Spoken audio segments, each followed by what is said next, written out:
जब इमाम मेहदी दुनिया की सुपर पावर्स से लड़ने में बिजी होंगे तो चलो हमारी तकदीर को पाते हैं।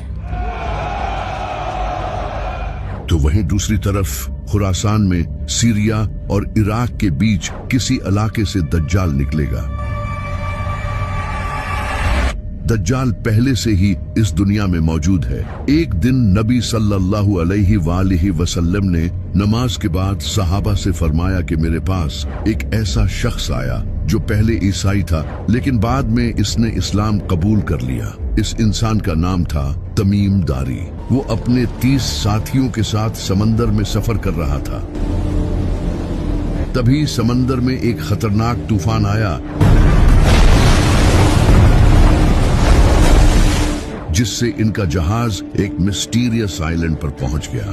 जब वो लोग वहां पहुंचे तो उन्होंने वहां एक बालों से भरे हुए जानवर को देखा जिसके आगे और पीछे के हिस्से का ही पता नहीं चल रहा था। तो उन्होंने उससे पूछा कि तुम क्या हो? तो उसने कहा मैं अल-जसासा हूँ। इसने उन लोगों को एक जगह जाने का कहा और बताया कि वहां एक इंसान तुम्हारा इंतजार कर रहा है। तो तमीम और इसके साथी वहां पहुंचे और उन्होंने एक बड़े इंसान को देखा जो कि जंजीरों में जकड़ा हुआ था। इसके हाथ पांव सब जंजीरों से बंधे हुए थे। इसने तमीम और इसके साथियों से कहा मुझे बेसान के दरख्तों के बारे में बताओ।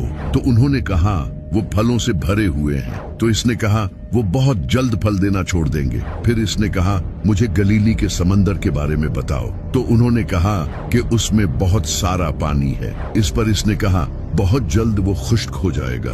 फिर इसने कहा मुझे जुगर के चश्मे के बारे में बताओ। तो उन्होंने कहा कि वो तो पानी से भरा हुआ है। तो इसने कहा वो भी बहुत जल्द खुश्क हो जाएगा। फिर इसने कहा मुझे उस नबी के बारे में बताओ, उसने क्या किया है। तो उन लोगों ने इसे बताया कि वो मक्का से जाहिर होकर मदीना चला गया है। तो इसने पूछा क्या अरबियों ने इससे जंग की थी? तो उन्होंने कहा हाँ।